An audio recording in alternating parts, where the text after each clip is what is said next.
All right. Guys are going to have to bear with me a little bit today. I have a cold, but we're still gonna get through this. Work's got to be done, and I want to help you guys too. Sorry, I had to blow my nose. Okay. So, first off today, I want to go through the whole flexible diet framework that I've created. So, basically, we're going to go over everything. I mean, just how to maximize everything so you are going to feel energetic, how you're going to actually stick to this, how you're going to build muscle, how you're going to lose fat, how you can stop being hungry in the evenings, how you can get rid of your cravings, how you can stop binge eating, all of this stuff. So, we're going to kind of tackle a lot today. So yeah, let's get into it.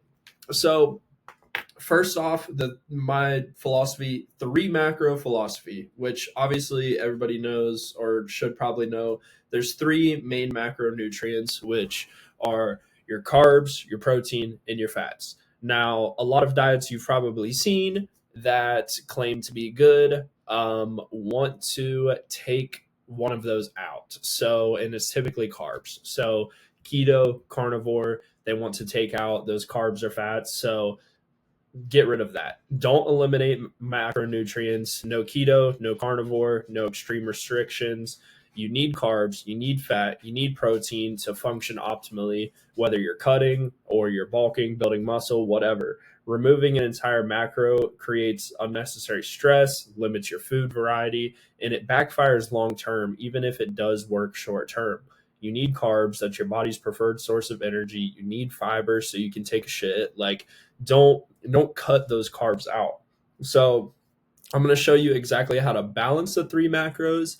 And then for most people too, I want to add that intermittent fasting really isn't necessary. Like, it works for some, but what I see in a lot of people that try to do it is it works for them short term, and then it leads to a massive binge, because you just become like insatiably hungry one day where you just can't satisfy anything after you've been in your eating window. Now, like, I wouldn't call it intermittent fasting, but a short term thing that I like to do that does work a little bit is like, if I'm getting up at 5 a.m., I might push out my first meal to like 10 or so, just because I know that if I start eating at 5, I'm going to be hungry again at 10. So if I'm not starving right when I wake up, I'll push that first meal out till 10, so then I'm not starving again in a couple hours. Um, and it just helps me stay on track a little bit better. But I still wouldn't call that intermittent fasting. It's just not eating right when you wake up. So this approach, it'll give you flexibility, sustainability, the freedom to enjoy a lot of foods, and make consistent progress toward your goals. So protein and fiber are your satiety superstars. So just feeling full, being satiated, and satisfied, really. So protein keeps you full. It's the most satiating macronutrient, keeps hunger at bay, preserves muscle mass during fat loss, supports muscle growth during bulking phases. Supports muscle growth during cutting phases as well. Shouldn't have put bulking phases, but anyway, fiber adds volume. Fiber rich foods add bulk to your meals without adding many calories, slows digestion down, stabilizes your blood sugar, helps you feel satisfied between meals. So, together, these two definitely are a big foundation of a successful diet and keeping you full longer. So, first, the way I like to look at things is worry about your protein first thing. So start with zero point 0.8 to 1 gram per pound of your body weight. And so, like, a 180-pound person would need 144 grams to 180 grams daily.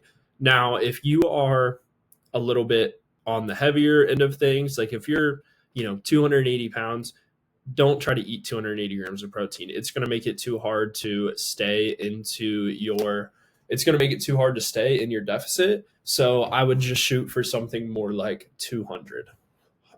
Set your fats. So allocate approximately 25% of your total calorie intake to fats. Fats support hormone production, nutrient absorption, overall health. Try not to go lower. Sometimes, if you are cutting pretty aggressively and your calories are already low, we want to keep your carbs for your energy levels. That's where maybe we would take it down to 20%. If you're bulking and it's a little harder for you to get the calories in, then you're going to want to be a little bit higher, probably 30, even 35%, just because fat is going to be more calorie dense. So you're going to be able to get the calories up a little higher without feeling a lot more full. Fill the rest with carbs. Carbs fuel your workout, support recovery, and make dieting a lot more sustainable and enjoyable. And strategic carb timing for performance. This is, getting into a little bit more in depth than maybe we need to get right now. But ultimately, placing your carbs at certain times can definitely help with your performance in the gym. So allocate approximately like 60% of your daily carb intake for your pre-workout meal and your post-workout meal, so we can maximize performance and recovery and muscle glycogen replenishment. So if your total calories and carbs are on the lower end during an aggressive cut, this could even be up to 70 to 80% of your carbs. Like if you're only having 150, 120 grams of carbs, you want to place most of your carbs in that meal, and your other meal be primarily like protein with a little bit of trace carbs for like fiber. So this ensures you have energy when you need it most and helps prevent sluggish, depleted feeling that derails your diet. And saving calories without sacrificing volume. So small food swaps, I think, is a super easy way to start with dieting, and it can go both ways too. So like what I really aim to do is, no matter what phase I'm in, if I'm cutting, if I'm bulking, if I'm keeping at maintenance, I will then swap foods to not really change the volume of food that I'm eating, but change the calorie content. So like breads and wraps, if I'm cutting, I'm looking for a 40 calorie, 50 calorie slice of bread or a lower calorie tortilla instead of like regular versions where it's, an 80 calorie slice of bread, 110 calorie slice of bread. So simple things like that to change the calorie content. Egg whites versus whole eggs, fat-free cheese, Greek yogurt, skim milk. Screw the skim milk. Do like almond milk, something that's going to be lower calorie, or like the Fairlife fat-free milk. And that way you can save calories on that. Leaner proteins if you are cutting. So chicken breast, a lean turkey, a white fish, 93 or 96% lean ground beef, and you'll get more protein per calorie, leaving room for other foods. Essential micronutrients and food sources. So I won't go through all of this. I don't want you to really have to, hear me rant about the importance of micronutrients. But if you want to see what each micro does and why it's important, you can screenshot this real quick. But I just want to show you some of the main things that we're going to be focused on, but you're going to get these things through a proper diet anyway, so you don't really have to focus on it. Now, getting into the pillars of consistency. So this is where we're actually going to make the diet stick and what we can control to make things easier on us. So what a lot of people do is straight up just try to willpower it, using your internal motivation, your discipline. While it's important, obviously, you need to be able to say no to things and control yourself. It's not always going to be there, and it's not reasonable for you to constantly be able to put yourself in certain environments and say no to everything every single time. You can't rely on it alone, and this is where a lot of people fail. So what I would do is look at your environment, your surroundings, your food accessibility, and this is really your secret weapon. By controlling your environment, you reduce the need for constant willpower, which can make things last a little bit longer. So I'll get into that a little bit more in depth, but also just like, obviously you want to maintain a social life, but you don't have to go to everything. You don't have to go out to eat every time your friends are going. You don't have to go to the bar every time your friends are going. I know there's FOMO, but I promise you, It's not worth it. And I'll get into just controlling your environment a little bit more while you're at home too. So at home, front and center, place the healthier options at eye level in the front of your pantry, fridge, and cabinets. Make them the first thing you see when you're hungry. Easy access. Keep healthy foods in the most convenient, accessible locations, pre-cut vegetables, protein snacks, grab and go snacks, things like that.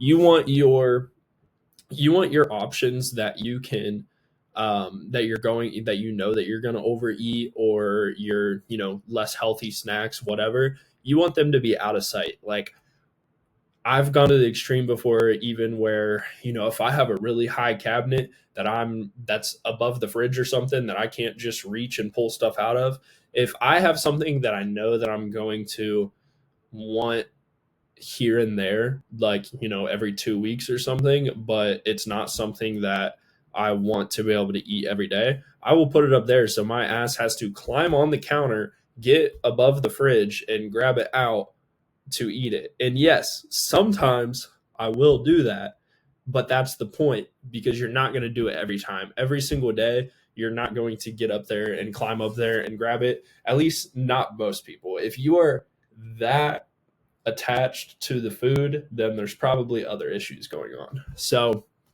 just keep the other things out of sight. Best strategy, if you can, don't have the trigger foods in your home. I know some of you, have wives, husbands, girlfriends, boyfriends, kids, whatever, where they're going to have other snacks in the house that you don't want to see. So, just talk with them, see if you can put the other things, out of sight, and kind of out of sight, out of mind type thing. Now, why you binge? So what I see a lot of times, it's typically under eating earlier in the day. So skipping meals, eating too little creates that excessive hunger that overwhelms the willpower later. So that's definitely, the case with like the intermittent fasting. So you want to eat regular filling meals throughout the day, not trying to save your calories for later unless you're going out to eat for drinks.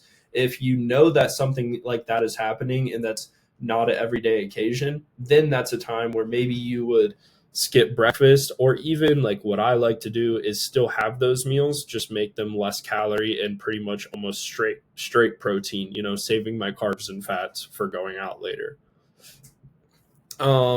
Meals lack satiety. I don't know how to say this damn word. Satiety. We'll go with that. So low protein, low fiber meals don't keep you full. You're physically satisfied, but mentally obsessing about food within an hour, and that's what you'll see all the time.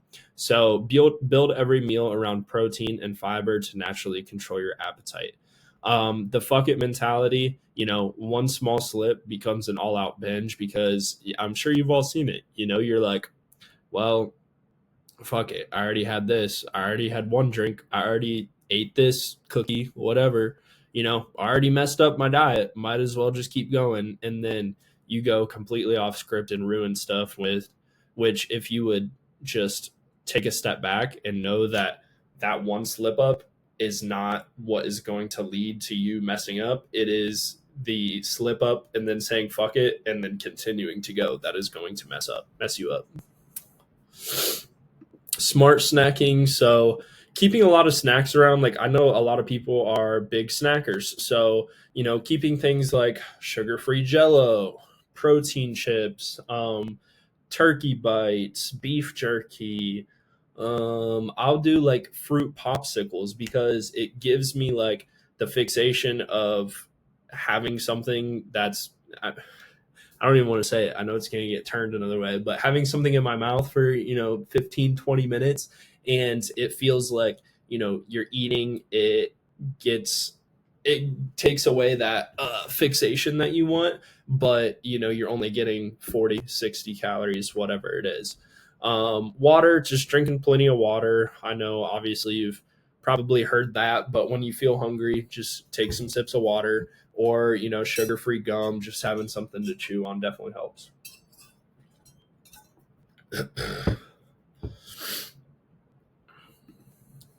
Adding calories without the fullness. So this is what I see all the time when people are like, yeah, I'm eating healthy and I'm not losing weight. Okay, what are you eating? Well, you're having avocados, which are typically for a normal sized avocado, it's like 240 calories per avocado. Peanut butter, nuts, all of that stuff, super high calorie for the amount that you're going to have. It it feels like you're eating healthy, but the calorie content, the fat content makes your calories go up really fast, which is what I said with like people that are bulking. This is what you should do: add an avocado to a meal, add some peanut butter, snack on nuts, because you're going to get your calories up without getting you full. Um, Cheese, obviously. So this is, for like somebody bulking, adding sprinkling cheese on meals, cooking things in olive oil, condiments and sauces that you can, easily add 150 to 100 calories to. Really makes things easy with bulking, or even just what I do for a lot of clients too that don't have a lot of time is have them make 1,000 calorie shake before, like the night before. Next day, they leave for work. Boom, they have their 1,000 calorie shake, get it down. They eat 2 meals later in the day, a lunch and a dinner, and you're in a calorie surplus. You're bulking, you're gaining weight.